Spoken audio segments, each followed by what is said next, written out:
Halo teman-teman, kembali lagi di Zimbio Channel.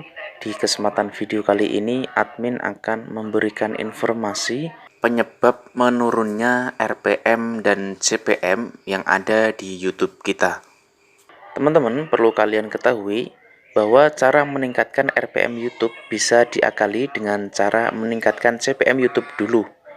Karena RPM dan CPM YouTube dua hal yang sama dan berkesinambungan secara bersamaan dan tidak dapat dipisahkan untuk meningkatkan penghasilan YouTube.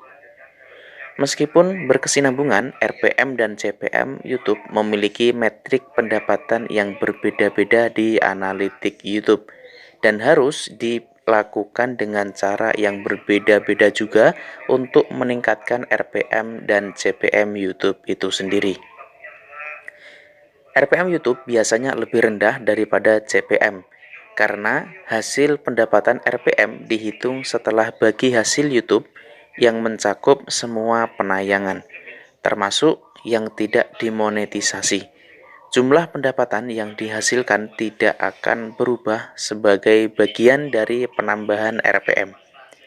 CPM YouTube biasanya lebih tinggi dibandingkan RPM YouTube karena penghasilan CPM berfokus pada biaya yang dibayarkan pengiklan untuk tayangan iklan pada video YouTube tersebut.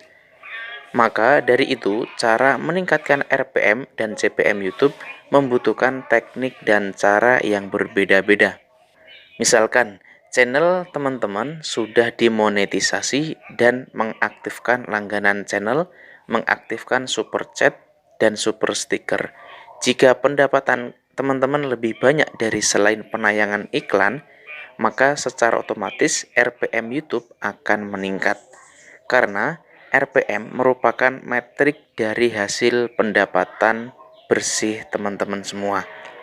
Metrik RPM di YouTube akan mengalami penurunan pendapatan jika ada peningkatan penayangan video yang tidak dimonetisasi seperti terkena klaim hak cipta YouTube dan video ditandai dolar kuning atau hal lain yang menyebabkan video tidak dimonetisasi.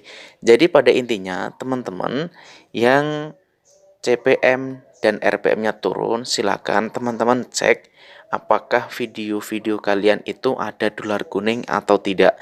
Jika ada dolar kuning, segera teman-teman untuk menghapusnya untuk meningkatkan RPM. Karena misalkan video teman-teman yang ditandai dengan dolar kuning itu dalam penayangannya kok bertambah tinggi, misalkan sampai 1 juta viewer misalkan, maka di situ otomatis tidak akan berpengaruh di RPM. Karena apa? Karena ada dolar kuning.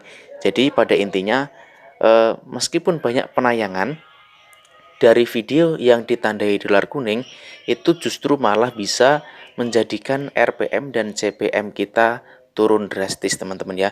Maka dari itu teman-teman segera menghindari video-video yang berdolar kuning, kemudian ada klaim hak cipta YouTube ataupun pengaruh-pengaruh yang nantinya untuk gagal demonetisasi.